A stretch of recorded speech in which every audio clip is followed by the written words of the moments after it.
So I was debating, should I do this video or this other video? Should I do this video or the other video? I've already done two. Lindsey Williams, the other one. I want to do the third one and leave it at that. So I'm just going to briefly tell you the one I chose not to do. Someone emailed me.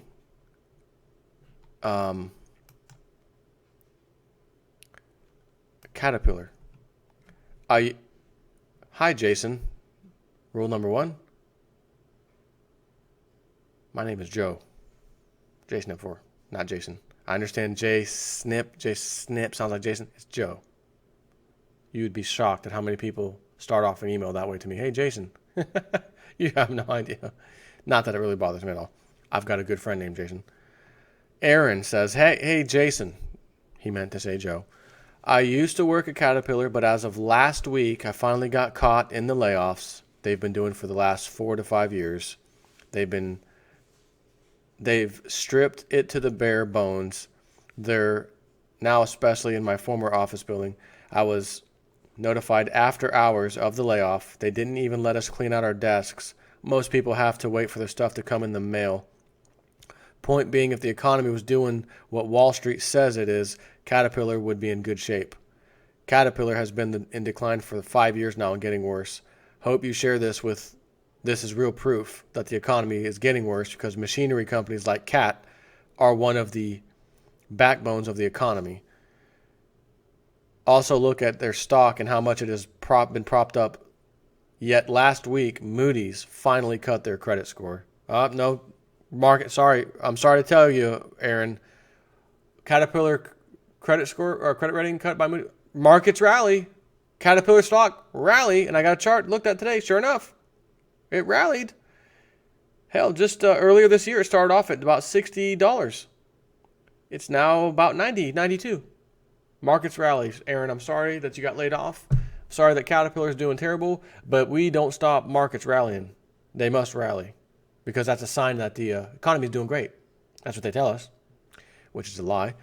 But the video I'm going to do now goes in line with like the first video about Lindsey Williams, and he never talked about to his elite about the dollar, the debt situation and what's going. None of that was even covered.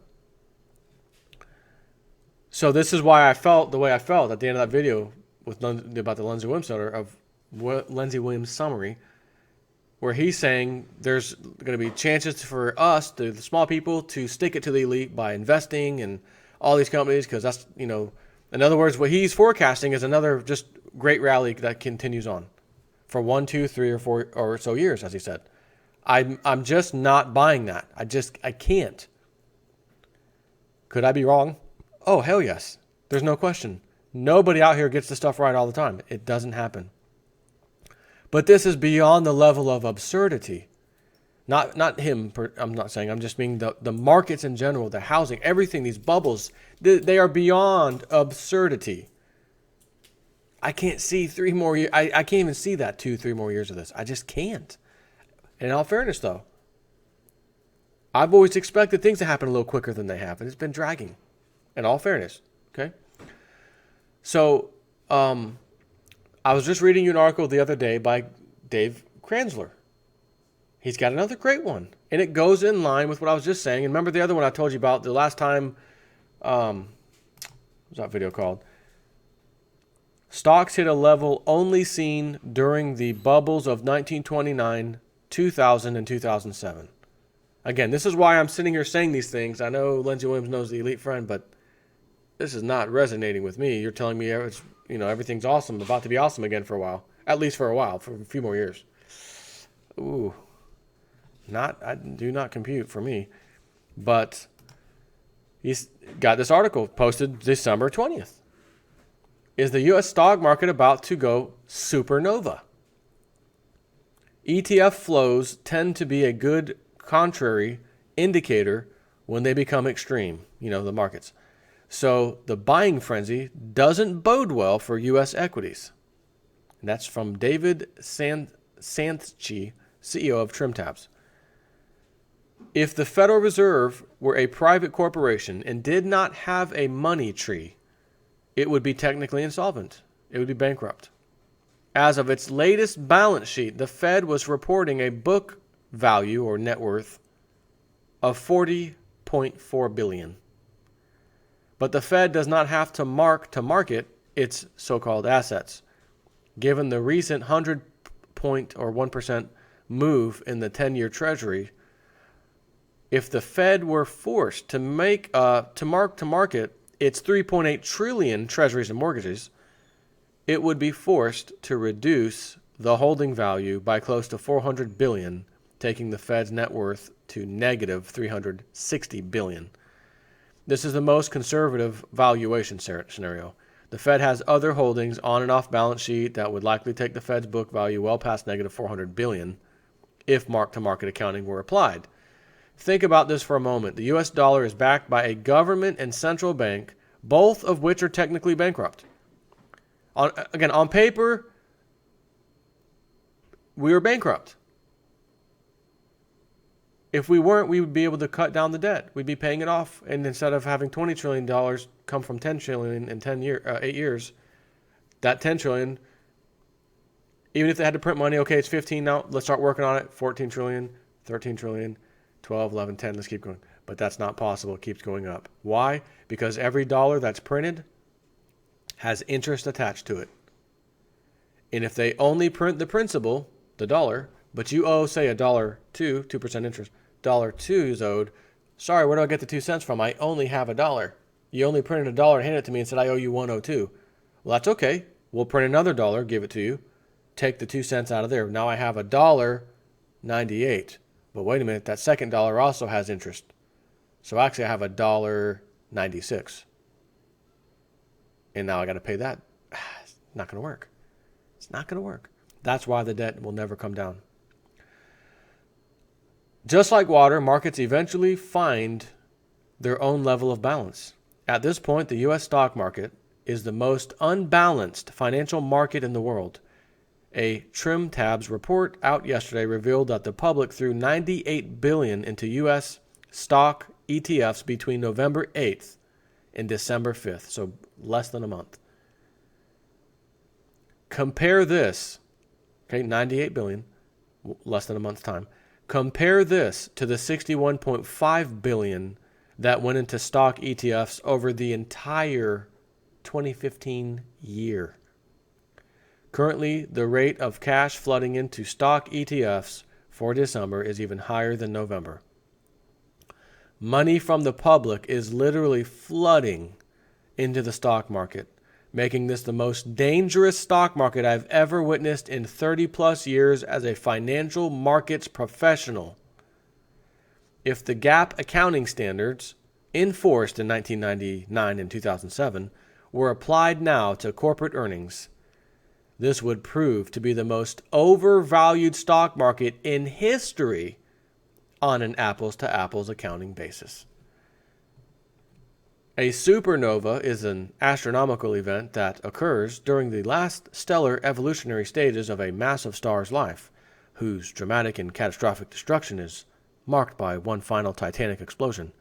For a short time, this causes the sudden appearance of a new, bright star before slowly fading from sight over several weeks or months.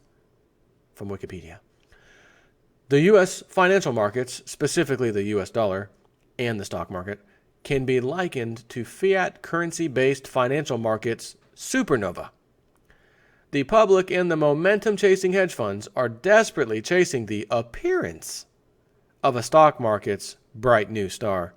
Unfortunately, it's an illusion. The stock market is headed for catastrophic destruction. And I do have to say, I will say, and I'll say what Lindsey Williams said. He said they don't want the elite do not want the crash right now. Not going to happen. They don't want it right now. Maybe 1, 2, 3 years later. And he said that was my opinion. It could go longer. All I know is, like he said, this supernova event has to occur in our debt system, our economic system. It is just a matter of time that I cannot tell you when. But I can tell you how to save your financial livelihood when it does come. Precious metals, store them in your possession, okay? I don't know if this financial explosion will occur, he says, early in 2017, or if there will be one last Weimar Republic-like push fueled by a round of money printing substantially larger than QE1 through QE4. Either way, the U.S. financial system is heading toward a period of unprecedented wealth destruction. I'm not going to sit here and urge anyone who will listen to move their money into the safety of physical gold and silver, because I have no idea how diabolically aggressive the Fed and the banks will be in exerting downward pressure on the price of gold and silver using their fiat paper gold. No one knows, and anyone who proclaims to know is full of horse hooey. I'm moving any money not needed for expensive into physical silver, he says. I know a sale when I see one, and sovereign minted silver bullion coins are on fire sale right now, he says. Unfortunately, the only chance you have to financially survive what is coming at us is to get your money out of all financial, quote, assets. These are not assets. They are fiat paper liabilities issued by a Federal Reserve that is technically insolvent by at least $360 billion, and likely multiples of that when off-balance sheet considerations are factored into the equation. If you don't want to buy precious metals, at least get your money out of the stock market.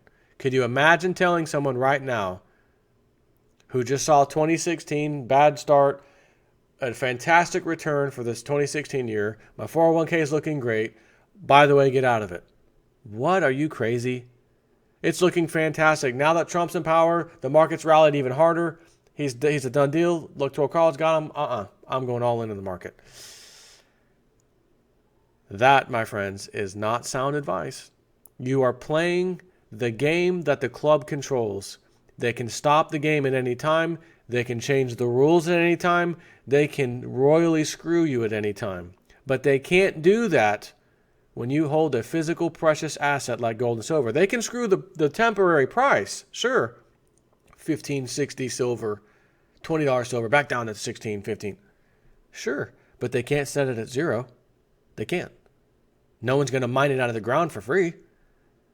It would cause mass panic. People would be trying to buy it all over the place. You know, silver's down to $1 today. I mean, can you imagine the headline? I'd be in tears, crying of joy.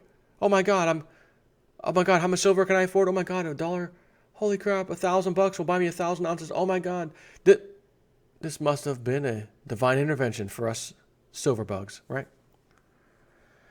While Wall Street shills and the financial media are busy seducing the public with their incessant Dow 20,000 rally cry, corporate insiders are busy unloading their shares hand over fist.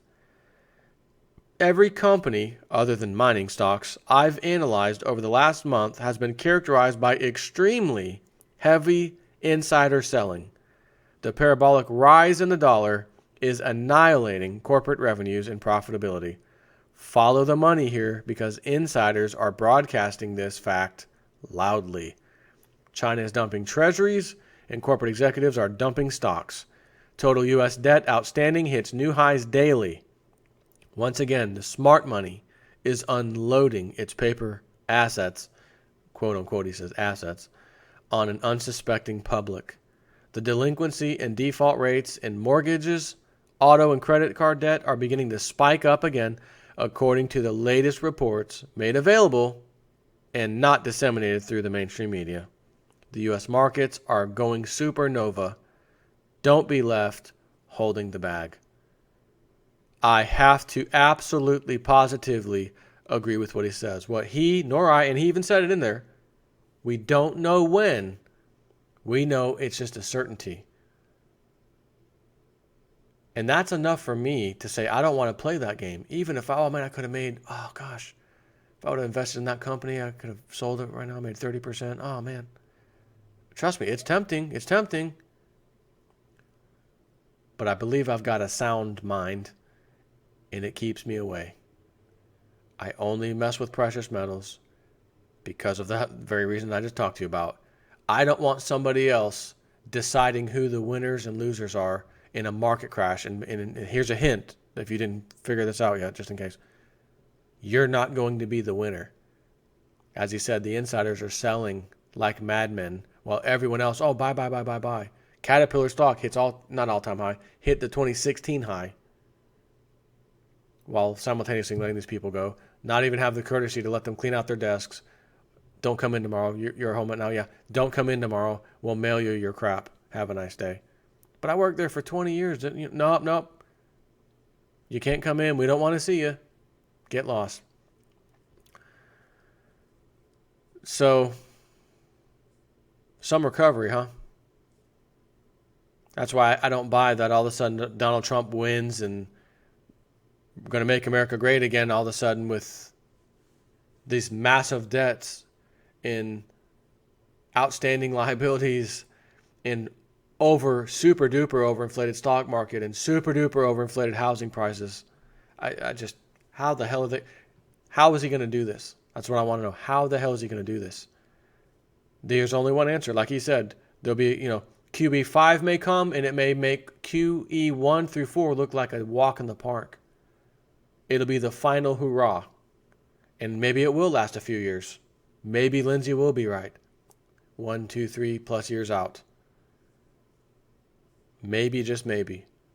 All I know is we're going to find out. We are going to find out. And while we're finding out, when it happens, I will feel very comfortable that I had precious metals to save my financial livelihood in the event that we're all a bunch of losers because of the Feds and the bankers' policies. We're going to find out. Take care.